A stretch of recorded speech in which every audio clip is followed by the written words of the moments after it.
2-3ด้วยซ้ำเพิ่นเบิ่งนี่โอ้โหสุดยอดโทรศัพท์อยู่นี่บ่มีสัญญาณได้หรือว่าบ่นส่องเด้อบ่มีสัญญาณก็โจเตดถามยอกเพิ่นว่าเฮาว่าบ่ได้ไปเตดเวียดบ่กุดเวียดบ่หากเอามาเพิ่นว่าเลยแล้วน้องชายนี่กำลังสิเดินไปเนาะโอ้อาเจ๊มันกล้วยเอี่ยมกันนะเพิ่นได้อาหารดีๆไก่เอามาแต่เพิ่นแหละแต่พี่น้องเพิ่นมาส่งอาหารกับเจ้าตามฮีตของประเพณีส่วนบาย DFC เอาตอนนี้เฮาเข้าไปในหมู่บ้านที่เฮาเห็น2-3ครอบครัวที่อยู่นี่ได้แต่บ่ฮู้ว่าบ้านไหนยังทุกคนเดี๋ยวเฮาสิลงไปเบิ่งได้นี่เฮาสิไปสัมภาษณ์กับเจ้าเนาะกับเจ้าอยู่ได้จังได๋ทุกคนนี่มารับกับแก้ก็สิใส่หลังคาแบบผ้าบัดเอานี่ตามแคมทางกับเจ้าอยู่อย่างมีความสุขลงไปเลยทุกคนนี่เส้นทางลงอันนี้ก็ย่างได้รถจักรนี่บ่ได้แล้วตัวนี้นะมันคอยนี่โอ้เด็กน้อยนั้นน่าจะบ่ได้อึ๊บ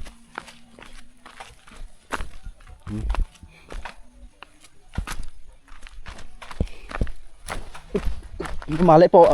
เตดป่ะเละโปเตดเตดกันตัวน่ะโปต้องปั่นเกณฑ์โปอังเลียนต่อ งาเลียร์ต่ออ๋อ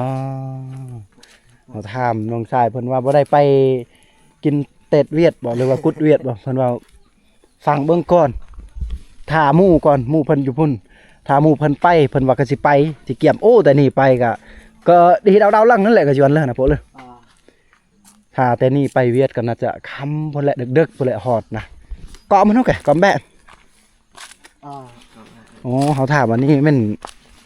คอกอันยังนี่คอกแบะบ่ผมว่าแม่นแหละคอกแบะกับเจ้าโอ้ดูคนเลยพ่อได้นั่งชมวิวเนาะนี่ชมวิวธรรมชาติที่สวยงามนี่เนาะนี่แหละกับเจ้าปลูกอูในนี่นะเบิ้งขมลองเบิ้งกระสีบุกพิษน่าจะบวกขาดนะเอ้ยมาตัดคลิปมานี่สบายเอ้ยมาถ่ายคลิปลืมอลินอูเพิ่นนะ ทุกคนสบายเลยเนาะอันนี้คือเขาลองอู่กับเจ้าเขตชนบทบางคนก็ซีเรียสข่มเห็ดเนี่ยนี่บอกให้เกียรติกับเจ้าเพราะว่าเขตนี้จะเป็นพี่น้องของข่มมดนะ2-3ครอบครัวแค่นี้เนาะเป็นหมู่บ้านข่มหูจักเนาะบ้านกับเจ้านี่อยากเบิ่งเขื่อนกับเจ้านี่อยากค่ายคือเขตภาคเหนือสไตล์ชนบทแบบอยู่ภาคเหนือพุ่นแหละชนเผ่ากมุชนเผ่ามงแต่ว่านี่อยู่ภาคใต้ของลาวเฮาเลยนี่เจ้าออมแอมกับเจ้าปูเนี่ยนี่ทุกคนแต่อันนี้กับบ่มีหลังคาบ่มีอีหยังแล้วก็เพิ่นก็สิใส่แบบเต็นท์อีหยังนั่นแหละอันนี้น่าจะเป็นเต็นท์เลยจ๊ะเนาะคือจะนี่คือข้างในเขื่อนกับเจ้าโอ้เห็นแกะเบียร์แกะอีหยังสักอย่างนี่โธ่ย่องเอาจังซี่ก็สิมีเสากลางเสาใหญ่ๆเสากลางได้ผ่านอยู่นี่เพิ่นเฮ็ดนี่น้ำฝนเวลาฝนตกมันก็สิลงจากอันน่ะหลังคาเพิ่นเนาะมันก็สิเซาะแล้วก็ไปเลยขอยันอันตรายหดเช้าก็เจ้าได้นี่ตัวมาเลยโปะเต็ดบ่นี่กุเอามาดอกถามเพิ่นว่าบ่ได้ไปกุดเวียดว่าเพิ่นว่าบ่ได้ไปบ่มีเงินแน่เบ้ยขอบใจเนาะเพราะว่าบ่แม่นแต่ไปซื่อๆได้ไปลินนะต้องได้ให้น้ำใจเนาะลาวเอิ้นนะลาวเฮาเอิ้นว่าต้องได้ให้น้ำใจเลยเล็กน้อย40-50,000ว่าซั่นซะพอตามฮีตตามคลองเพิ่นนะประมาณนั้นแต่ว่าเพิ่นบ่มีเงินไปเนาะเวลาไปหันก็สิมีอาหารเยอะแยะกุดเวียดเด้ก็สิจ่ายอยู่เยอะเอามาตาจะเอามาเบิ่งได้บ่ข้างในนี่อ้าวนี่น้องชายคือเฮาเห็นเมื่อกี้สัมภาษณ์เมื่อกี้ลูกชายเพิ่นนี่คือข้างในนอนเลยเนาะจะคนเลยนอนอยู่ในนี่เสหน้าตัวบินี่แต่บ่ใช่ตัวดุงเนาะจึงบ่แฮบ่ตัวปัดน่ะบิตโนตัวปัดน่ะโดบ่ไอ้เงี้ยตัดแปะเลยแยะๆลังตาบ่ตัวปัดน่ะตัวมาเนี่ยเว้ยง่ายบ่มังชุบปะเลยเขื่อนกับเจ้านี่อยู่นำกัน6 คนเลยนี่เอา เขื่อนกับเจ้าอยู่เขตชนบทก็คือคล้ายๆคือภาคเหนือเลยได้เขตชนเผ่ากะมุชนเผ่ามงมีหยังแหละทางภาคเหนือทุกคนแต่ว่านี่อยู่คือคมเว้าเลยอยู่สปปลาวนี่ทางเทิงจะเป็นทางใหญ่ทางดำเนาะนี่เด็กน้อยอยู่อย่างมีความสุขนี่เด็กๆทางนี้ก็เบิ่งได้บ่นี่เอาบ่จิจ้าเลยโอ้มาบนจิจ่าบ่มาทำไมจักคนอยู่ในนี่ใช่หนักลึงนี่เบยแม่ใหญ่จ่าเบยนี่โอ้อาเจ๊มันกล้วยเอี่ยมกันนะเพิ่นได้อาหารดีๆไก่เอามาแต่เพิ่นแหละแต่พี่น้องเพิ่นมาส่งอาหารกับเจ้าตามฮีตของประเพณีชนเผ่ากระโดกับเวลาสมมุติว่าเฮาเอาเมียจากบ้านอื่นแล้วก็เจ้าบ้านนี้ทางพ่อแม่พุ่นเพิ่นก็สิทางพ่อแม่พ่อดองแม่ดองเพิ่นก็สิส่งข้าวส่งน้ำนะอันนี้คือประเพณีฮีตวัฒนธรรมนี่ออมแอมทางเทิงนี่ก็เจ้าปูด้วยพาบัดเฮือนเพิ่นได้แล้วก็ออมแอมแนวนี้แหละโอ้แล้วก็ทางนี้ก็จะเป็นคอกแบะเนาะโอ้วันนี้ไม่เห็นคนนะอันนี้คอกแบะก็เจอเลยคอกไก่โอ้เปิดเพลงยังมีความสุขทางนั้นซีโบติดลิขสิทธิ์เพิ่นบ่ติดเรื่องบ่เพลงตายอรไทยช่ำโอเลวคมต้องเพิ่มพลังในกองบ่ให้ได้ยินเสียงเพิ่นขอโทษขออภัยหลายๆด้วยทุกคนเด้อนี่ออมแอมต้องหากาเจ๊ก็ฮอนรวยเด้ออากาจิว เพิ่นตัดไก่เมื่อกี้เห็นเพิ่นจับมีดจับผ้าอยู่ต้องมาบ่เลยโปเตดเจ้าบ่ ชิมชมกว่าโจเตดถามยอกเพิ่นว่าเฮาว่าบ่ได้ไปเตดเวียดบ่กุดเวียดบ่หากเอามาเพิ่นว่าเลยแล้วน้องชายนี่กำลังสิเดินไปเนาะวิถีชีวิตหมู่บ้านแห่งนี้ยามแรงๆคนนี่เช่นหน้าแกอัดเนาะบ่แพ้เนาะแต่บ่เนาะเช่นหน้าปัดพุ่นล่ะปัดน่ะเฮาถามมาจากคนที่อยู่ในครอบครัวหลังนี้ก็จะว่า6คนที่อยู่นำกันนี่โอ้นี่ถ้ายามหน้าใครแน่แต่ว่ายามแดดฮ้อนนี่ปูผ้าบัดในนี่แล้วก็หลังคาแบบต่ำๆก็เจ้าเฮ็ดเนาะนี่หลังคาที่แบบเพียงอันนี้มันดูถูกเขาได้ทุกคนนี่หลังคาเพียงเนาะบุวิดหัวซ้ำย่านมันสีฮอนโอ้ยลิขสิทธิ์เพลงกับเจ้าแท้ๆนี่ไปนี่ใกล้ๆเลยบัดนี้นะเพราะว่ายังมีอีกครอบครัวนึงทางหน้าแล้วก็2ครอบครัวอยู่ทางหน้าพุ่นเข้าสิไปเบิ่งก่อนนะทุกคนนี่เฮาขึ้นมาข้างหน้าหน่อยนึงเพราะว่าทางนั้นก็จะเปิดเพลงอันแรกที่เราเห็นหมู่บ้านเพิ่นน้ำนี่ไหลสะดวกสบายเลยสุดยอดแท้ทุกคนว้า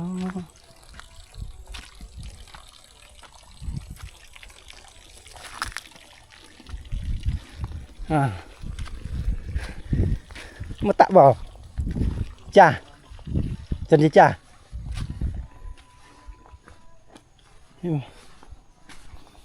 มาไปบ่จิจ้าจะเปียอ๋อเฮาว่าเพิ่นกินข้าวบ่เฮ็ดหยังบ่ได้เฮ็ดหยังกินส้มโอกินส้มโอ้นี่ส้มมอกะกุ้งกะละไม่จับตื้อบ่เบิ่ได้ตื้อเฮาว่าขอกินน้ำเพิ่นหน่อยจักหน่อย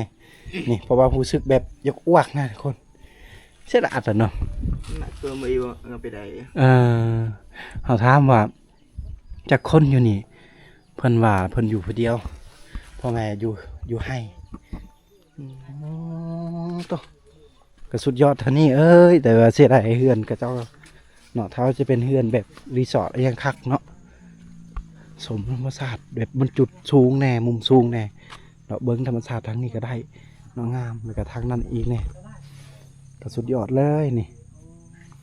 ประมาณนั้นแหละทุกคนโอ้โห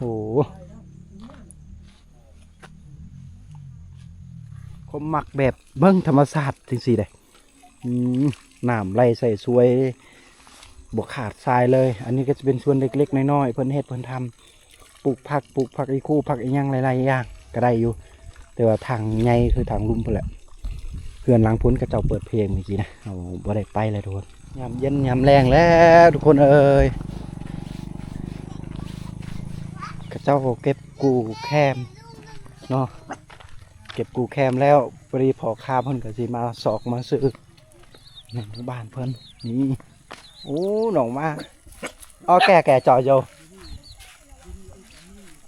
เอาหรือในๆลึมๆมาโยแม่นั่งโยแม่พิมพ์โอ้เบิ่งข้าวเซยทุกคน2-3ซ้ำเด้โอ้โหในหมู่บ้านเพิ่นนี่ยังเบิ่งซาแบบข้าว2ไถ่ได้เนาะโอ้โหหูเซยนี่หมอโยแม่แบบข้าวไทยแบบ2ไทยเนาะจะจอมอ้ามเดี๋ยวกลางลาวๆไทยเลยก็เลยจ้ามันแม่เบื่อแม่เบื่อหมดแม่นี่เบื่อหมดแม่มาเลยเอามาตักแล้วมันตัก อันนี้เขาเบิ่งข้างในเพิ่นเฮาอนุญาตว่าเฮาสิไปเบิ่งอยู่ข้างในเห็นกระเจ้าเปิดข้าวอยู่เปิดซีดีอยู่เนาะอันนี้จะเป็นข้าวเอ้ยเรื่องแล้วได้นี่นะ2-3ด้วยซ้ำเพิ่นเบิ่งนี่โอ้โหสุดยอดโทรศัพท์อยู่นี่บ่มีสัญญาณได้หรือว่าบ่นส่องเด้อบ่มีสัญญาณแต่ว่าสิ่งที่กระเจ้ามีก็คือเบิ่งโทรทัศน์เอาเนาะนี่ส่วนไล่นี่กระเจ้าเบิ่งแบบเรื่องลาวถ้าเป็นซองนี่ซองไทยกระเจ้าฮู้ภาษาไทยแต่ว่าบ่ฮู้ภาษาลาวกระเจ้าเข้าใจเบิดเป็นหยังบ่ว่ากระเจ้าเบิ่งนั่งเบิ่งเรื่องนะแต่ภาษาลาวก็จะบ่ฮู้นี่กระตุกน้ำอันนี้ก็จะเป็นโคกของชนบทกระเจ้าสิใส่โคกจังซี่ตำแก้วนี่ศาสตร์ของกระเจ้าเนาะมื้อจนเยอะตะจ้าเยอะตะโดยโอ้ตะโดยแปลว่าหุงข้าวตะจาแปลว่าเฮ็ดกินโอ้โหนี่เอา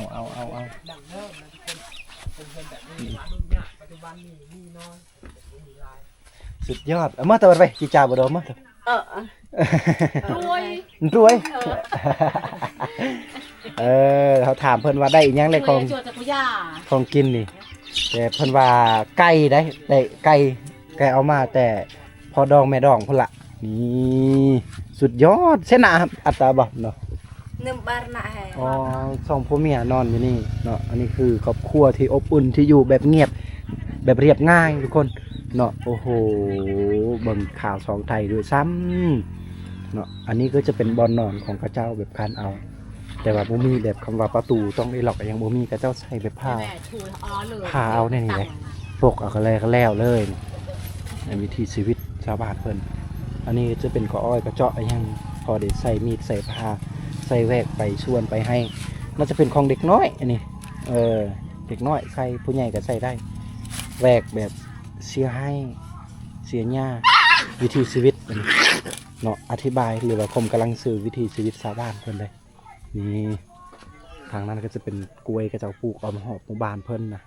นี่กล้วยเพิ่นสุดยอดมาเตอร์ชูนโนกเชนะทับอัดอยู่เฮือนหลังนี้อยู่ด้วยกัน3 คนแต่ว่ามุ่งด้วยหญ้าทุกสิ่งทุกอย่างกระเจ้ามัดกระเจ้าใส่แทบจะบ่มีเหล็กตะปูเลยมุงหญ้าเลยหลังคากระเจ้าใส่ตอกปัดนี่อันนี้กระเจ้ามุงหลังคาแบบนี้โอ้โหคิดฮอดสมัยตะกี้เด้อันนี้อันตากข้าวได้ทุกคนเนาะเขตชนบทกระเจ้าตากข้าวกระเจ้าบ่ได้ใส่ผ้าบัดอะไรยังเนาะบ่ได้ใส่ผ้าแต่ว่ากระเจ้าตากอันนี้กระเจ้าเอาไว้ถ้าเวลาอยากตากยามใดก็เปิดเอามันก็สิกว้างแนวนี่แหละ ข้างในเฮือนเนาะไอ้หมออย่ากล้วยอยู่ที่จ่าด้วยเด้อบ่อะโยมาสะบนที่จ่าเส้นหน้าอัดบ่เนาะเส้นหน้าอยู่ครอบครัวนี่3 คนทุกคนก็เจ้าอยู่นำกันอยู่นี่3 คนโอ้โหหลังคาเฮือนคือข่มเว้าเด้ออันน่ะมุ่งด้วย หญ้าคัดหญ้าคาจังซี่นะโอ้โหเวลายามฝนฟ้าอากาศที่แบบมันฝนตกแห้งๆหรือว่าพายุเนี่ยมันก็สิฟ้าใส่เนี่ยฝนมันก็สิเข้าไปข้างในแน่แต่ว่าถ้าแดดร้อนก็มันก็สิเย็นอยู่เนาะนี่แหละครอบครัวที่ว่าอยู่แบบเรียบง่ายนี่มันหนูแล้วว่าง่ายซะเนาะโอ้เช่นนะชอบมังกี้บ้านเราก็ไปกันเยอะเนาะนี่จะเป็นช่องพัวเมียบ่อยู่ในนี้เนาะแล้ววันเช่นนะอัตบ้านเนาะเช่นนะแปร3 คนได้อยู่ในนี้นะอ๋ออ๋อ3 คนทุกคนเลยก็เจ้าอยู่ในนี่นะอันนี้จะเป็นเฮือนคนอยู่ได้คือผมเว้าแหละคือเฮือนแบบทางภาคเหนือเนาะก็เจ้าอยู่แบบนี้แหละผมเคยไปเพราะเมียคมก็อยู่ทางภาคเหนือเนาะนี่อันนี้มุงด้วยหญ้าแต่ว่าภาคเหนือเนี่ยแทบจะบ่เห็นแล้วหญ้าโอ้อันนี้เขาเบิ่งขออนุญาตเด้อนี่ในข้างในเพิ่นเนาะแต่ว่าเฮือนเพิ่นนี่บ่ได้เห็นไฟฟ้าเนี่ยเฮือนหลังนี้นี่มาเดียนดำหญ้าเดียนบ่เห็นไฟเนาะไฟฟ้ายังบ่มีประมาณนี้มันจะเป็นเฮือนครัวก็อยู่ในเนาะทางเฮือนแบบนอนน้ำแน่แล้วก็เห็ดกินนี่ยังแน่ก็อยู่นี่แหละหรือว่าเพิ่นหากเอาแต่งานไม่ไหม้บอกก็อยู่บ่ฮู้เนาะเวลาเข้าก็ต้องได้ก้มได้เนาะเวลาเข้าไปในก็ต้องได้ก้มทุกคนเอาตามสบายได้เด้แต่ว่าสิ่งที่คมมักก็คือเว้าหลายรอบเว้าซ้ำไปอีกซ้ำแล้วซ้ำเล่าก็คือธรรมชาติงามๆโอ้โหน้ำหมอกลงมาแล้วทางพุ่นนะทุกคนโอ้โหเมื่อในมีโอกาสมีเวลาถ่าสุขภาพแข็งแรงสิพาทุกคนมาขึ้นภูตัวนี้นี่เย็นตอนนี้นะถ้าบ่อาบน้ำไว้ตั้งแต่ตอนเว้นตอนนี้ก็หนาวได้เนาะต้องได้อาบน้ำแต่เว้นเพราะว่าอยู่นี่จะเป็นอากาศหนาวเนาะอากาศหนาวหลายกว่าอากาศร้อนซ้ำนี่น้ำหมอกลงมาแล้วทางพุ่นทุกคนโอ้โหนี่คือวิถีชีวิตหมู่บ้านเพิ่นที่อยู่ได้2-3 ครอบครัวที่เราเห็นแต่ว่าน้ำไหลใส่ช่วยโดยที่ผู้ขาดชายทางนี้อ๋อ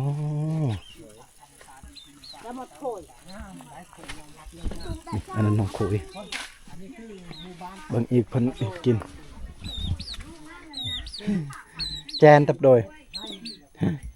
เพราะว่าสุกแล้วบ่เข้ากะลังงอตัวโดยเรียกกล้อลังอ่ะเนี่ยปุ้ยสิสระกล้อจานมาขันบนสระกิกล้อโอ้เพิ่นยังตำข้าวได้อยู่นี่ได้ตำข้าวแบบสมัยตะกี้สมัยยะยอพ่อแม่สมัยดั้งเดิมตะกี้ได้ตำข้าวเอาในนี่คกวิถีชีวิตอันนี้จะเป็นกระเจ้าไปให้ไปส่วนแล้วหมกกันลิมหม้อแกตั้งคนกี่ไงดิเปลยกันไม่ตามโอ้ไม่ตามเนอะโอ้อยู่นี่กระเจ้าซื้อแคมนี่โล18,000โอ้โหนี่โนกันนั่งเซงไงน่ะแปลงเดียวก็นักมาได้ง่ายเลยอ๋อเขาถามว่าแคมมันนี่นะกระเจ้าตากนี่ประมาณอีกจากมือมันจึงแห้งเพิ่นมาอีกยังซองมืออื่นมือก็แห้งเก็บกูได้แล้วเนาะเกี่ยมคายเกี่ยมออกตลาดได้แล้วเนาะไม่ตามกันตัวโดนหลังหุบเลยก็ง่ายชวนอ๋อก็ย้อนตัวอ๋อไฮลัมอ๋อกระเจ้ามาซื้ออยู่นี่18,000ถ้าว่าไปขายหอดเวียดนี่25ได้ส่วนลายนี่กระเจ้าเอาไปขายอยู่เวียดเนาะส่วนลายเขาไปขายเวียดพุ่นว่าบ่ว่าจะเป็นคนชนเผ่ากระโดชนเผ่าปะโกะกระเจ้าหรือว่ากันในเลาะซื้อแคมหรือว่าแคมของตัวเองนี่บางคนก็ไปขายฮอดเวียดมันบุกไก่ติดกับชายแดนเวียดนามนะใกล้นี่แหละส่วนลายงาแห่ตัวโดปืดกระล่างไอ้ตาลังปืดไปได้ใช่หรอแบบไปได้หรือไปได้ปืดกระล่างนะมาลีส่วนลายกับบ่แม่นส่วนลายอยู่นี่เนี่ยอาชีพเพิ่นเฮ็ดส่วนวันต้นเลยกะเฮ็ดไหเนาะหน้าบ่มีกับเจ้านะทุกคน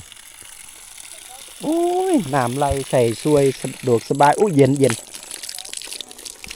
น่าจะดึงมาแต่ผู้พูนนี่น้ำหมอกก็ลงมาเลยผู้ตัวนั้น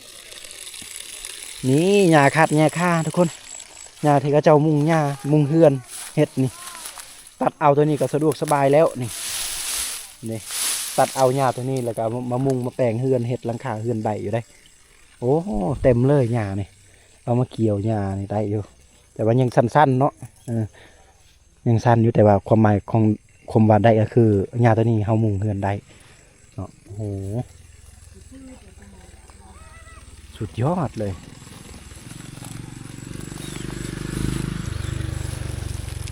เอาทุกคนขบอกขอบใจทุกคนหลายๆที่ได้เบิ่งได้เห็นได้หับได้ชมในหมู่บ้านแห่งนี้เนาะ4-2-3ครอบครัวนี่คือวิถีชีวิตของชนเผ่ากาโดนะว่าเฮาเห็นเพื่อนก็ยังแบบดั้งเดิมเนาะและกับวิถีชีวิตกับเจ้าถามมีเขาให้ก็สิได้ตั้มเนาะบ่ได้มีคำว่าหงสีแล้วก็บ่มีคำว่าไฟฟ้าบ้านเพิ่นเนาะที่เฮาเห็นรักกันนี่แต่ที่มีแต่รักแต่ว่าครอบครัวของเพิ่นนี่เนื่องจากว่าทุกข์ยากบ่มีเงินที่จะต้องดึงไฟฟ้าใส่บ่หรือว่ามีบ่ประมาณนี้จะเป็นครอบครัวที่ทุกข์ยากหลายนะทุกคนที่เราเห็นนี่จะเป็นไฟฟ้าถ้าครอบครัวบ่ได้ที่บ่มีเงินก็สิกลายไปเมื่อใดมื้อน้ำเมื่อไหร่ก็เจ้ามีเงินค้ำดำแก้วสุขภาพแห้งๆก็คอยดึงประมาณนี้ขอบใจทุกคนที่ได้รับได้ส้มได้เบิ่งได้เห็นนะทั้งแม้ว่าคลิปนี้ก็บ่มีอย่างหลากหลายก็ขอให้ทุกคนอยู่ดีมีแรงสุขภาพแข็งแรงให้ร่ำให้รวยเด้อทุกคนกราบว่าสบายดีทุกคน